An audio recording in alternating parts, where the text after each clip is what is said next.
다음 문단을 한번 보도록 하겠습니다. 조여 학구 소지왈 아 결기이 비면 창 유방하고 시즉 부주의 공어 지이 의인이 해이 지 구말리 남위오 적 망창자 삼손이판 한데 복유과연하고 적 백리자는 숙용량하며 적 삼천리자는 삼월취량하니 지 이충 우하지리요. 이 조를 두고 뭐 쓰르라미니 뭐 그 귀뚜라미니 뭐 얘기가 많죠. 어쨌든 곤충입니다. 쓰르라미 조라고 되어 있는데 뭐 귀뚜라미죠. 귀뚜라미 그죠. 귀뚜라미죠. 조와 학구, 이 사실 학구는 학자 이렇게 쓸 수는 없죠. 이제 밑에서 여기는 세조자를 쓰는 거죠. 이제 메세라고 얘기하고 이제 뭐 맷비둘기니 작은 비둘기니 그런데 구 맷비둘기 그 귀뚜라미와 학구가 그러니까 맷비둘기가 이것을 보고 웃으며 말한다. 붕이 날아가는 걸 얘기한다. 내가 우리들이죠. 우리들이 결은 빠르게 달리는 거죠. 막 달려서 뛰어올라 나르면 말되죠. 뛰어올라 나르면 유나무와 박나무, 느릅나무와 이게 무슨 나무라고 그러더라. 뭐라고 돼 있는데 이게 나무 이름입니다.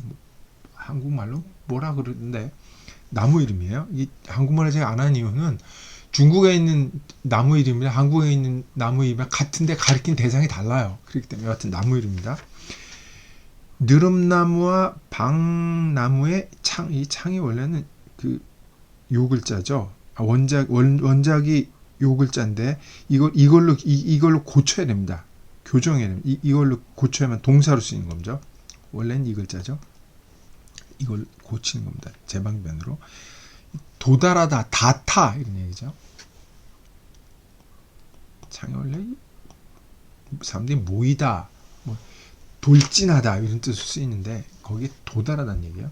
나르면 유나무나 박나무에 도달할 수도 있고 때로는 이때는 혹이에요.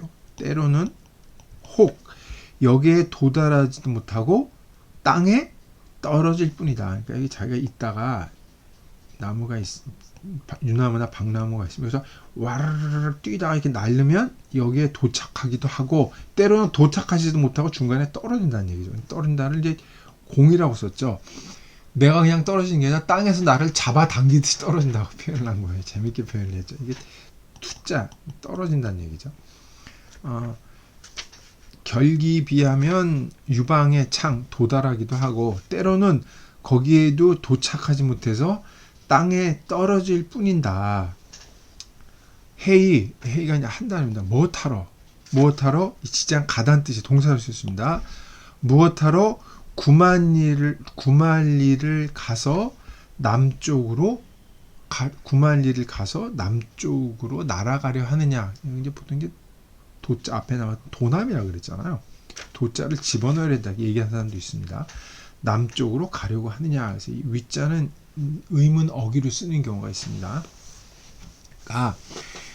여기도 뭐예요? 붕과 조여 큰 것과 작은 것의 대비가 있죠. 그리고 구만리를 날아가는 것과 여기서 유방 사이를 이렇게 뛰어가는 짧은 거리, 그래서 구만리와 짧은 거리와 이 대소의 여기도 컨트라스트가 있죠. 비웃으며 말해 이런 얘기를 했단 말이에요. 자, 얘기를 합니다. 적 망창은 이제 푸르른 숲이죠. 숲이 우거지는 거니까 숲이 우거진 곳, 풀숲으로 적자 가는 사람은 세 끼를 먹고 돌아오는 소자 원래 저녁밥 손자인데 세 끼죠. 망창 푸른 숲으로 가는 사람은 세 끼만 먹고 돌아와도 배가 오히려 빵빵. 배가 아직 부르다. 백리를 가는 사람은 밤새 양식을 찍을 용자 찢는다. 밤새라고 해석하기도 하고 떠나기 전날 밤에 양식을 찢는다는 거죠. 백리를 가는 사람은 뭐 밤새 찢는다. 아침에 힘들 것 같으니까 저는 해석상으로 밤새인데 그냥 전날 저녁으로 보겠습니다. 백리를 가는 사람은 전날 밤에 양식을 빻고 빻고 천리를 가는 사람은 3개월 양식을 모아서 간다. 3개월 분이죠. 3개월 분의 양식을 모아서 간다. 그래서 이제 이거는 이제 보통 이제 극이자를 쓰기도 하고, 그렇죠? 저 두 벌레가 무엇을 알겠냐? 저 두 벌레는 뭐예요? 조와 학구입니다. 그러니까 여기는 하루 놀러 가는 피크닉이고, 백리를 가는 건 며칠 양식이고, 천리를 가는 3개월이 걸린단 말이죠. 거리에 따라 상황에 따라서 다르다는 거죠. 그러니까 이 두 벌레가 지들은 요만큼밖에 못 가니까 구만리를 상상할 수가 없을 수밖에 없다. 이렇게 얘기를 한 거죠. 그래서 얘기를 합니다. 결론적으로. 대붕을 얘기했다가 이 조와 학구를 얘기하고 나중에 결론을 얘기를 하죠. 요거 자체가 뭐라 그럴까? 갑자기 북 얘기하다가 왜 복 얘기를 하다가 갑자기 무슨 저기 얘기를 하고 작은 걸 얘기를 하고 마지막에 이제 결론을 맺습니다. 논리가 착착 전개가 되죠. 작은 지식은 아니면 작은 지혜는 지혜로 봐야 될 듯 싶습니다. 작은 지혜는 큰 지혜에 미치지 못하고 소녀는 짧은 기간은 큰 기간에 미치지 못한다. 이제 이충이고 요거는 붕이겠죠. 요것도 이충이고 요거는 대붕이겠죠. 붕이겠죠. 대녀는 큰 해를 미치지 못한다. 어찌하여 그것이 그러한 줄을 알겠는가? 어떻게 그걸 알까? 조규는 하루아침에 피어났다가 사라지는 균이죠. 곰팡이죠, 곰팡이. 아침 곰팡이는 하루 만에 지니까 월말이죠, 월말. 이거는 월초죠, 월초.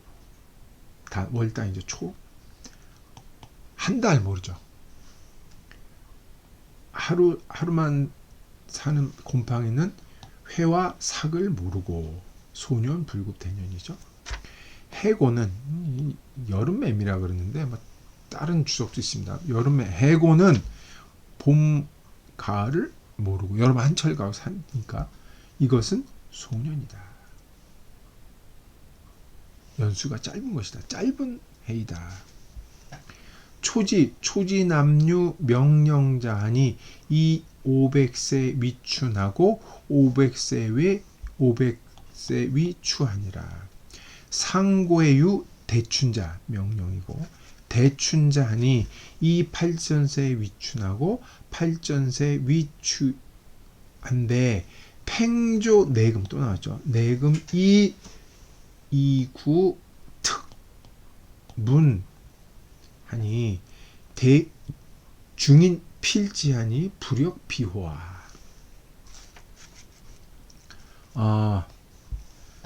초나라 남쪽에 명령이라는 나무가 있는 거죠.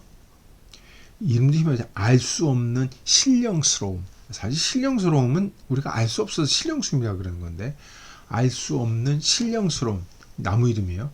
명령이라는 것이 사는데 500년을 봄으로 삼고 500년을 가을로, 이자가 생략됐죠. 그렇죠? 이자. 500년을 가을로 삼다. 그러니까 1000년이 한 살인 거죠. 1000년이 한 살인 거죠. 대단하죠. 밀레니엄이 한 살이라니. 옛날에는 대춘이라는 나무가 있었는데 8,000세를 봄으로 삼고 8,000세를 가을로 삼는다. 있죠, 생각됐죠. 그래서 16,000이 한 살이야. 그죠? 1,000년이 한 살이고. 이 사람이 16배나 많죠. 시간이라는 개념이 다른 거죠. 근데 팽조라는 사람이 있는데 팽조는 지금에 와서야 오랜 사람으로 오래 살았다는 것으로 유별나게 해요. 그 사람만이 단지 소문이 났는데 무사람들은 팽조에 필적하려고 생각한다. 팽조가 살아봤자 몇백 년인데 몇백 년을 산 사람을 명령이나 대춘에 비하면은 이거야말로 짧은 것인데 그거를 살면서 거기에 살면 장수한다고 생각을 하니 이 또한 슬프지 아니한가 얘기를 하는 거죠.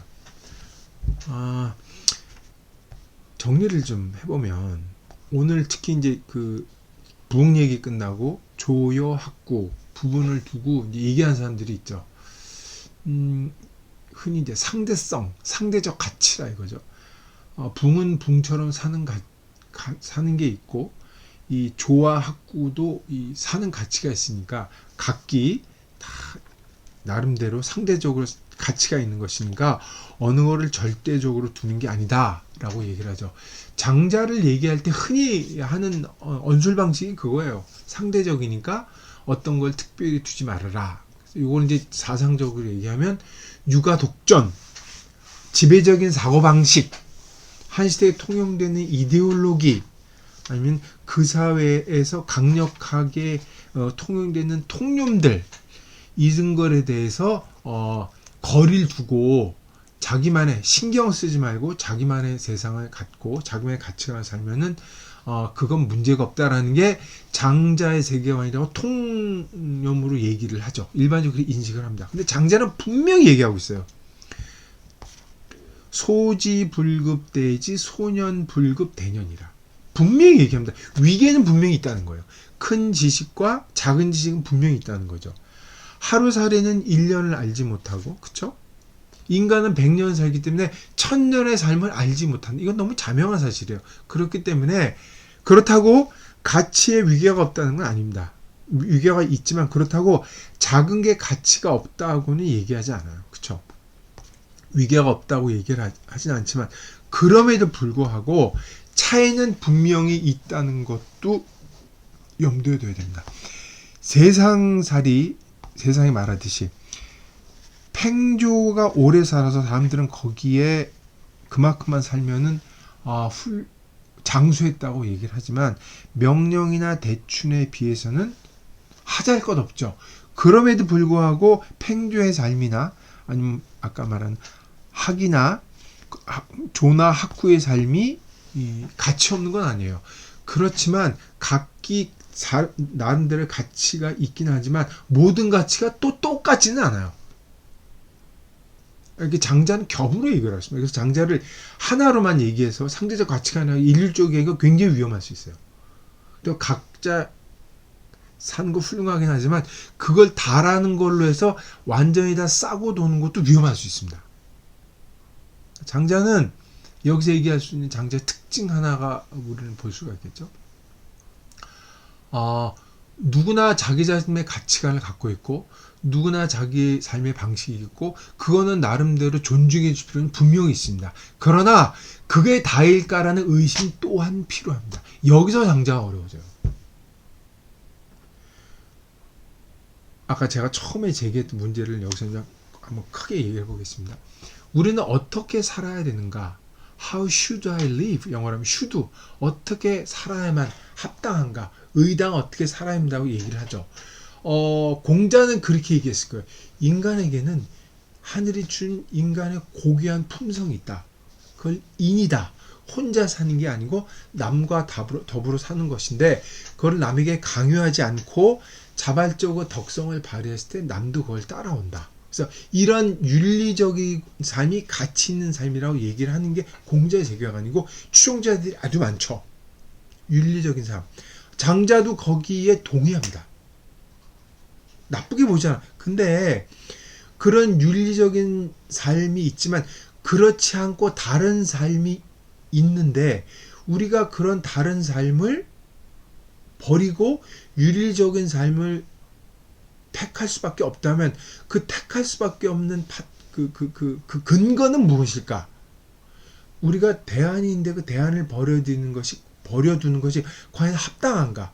또 그 대안적으로 살면 왜 윤리적으로 삶보다 나쁜 건가? 아니면 더 좋을 수도 있지 않은가? 라고 질문을 던지고 있어요. 그러다 장자가 윤리적인 삶을 되풀이해서 말씀드립니다만은 부정한다거나 그건 나쁘다고 얘기하는 게 아니에요.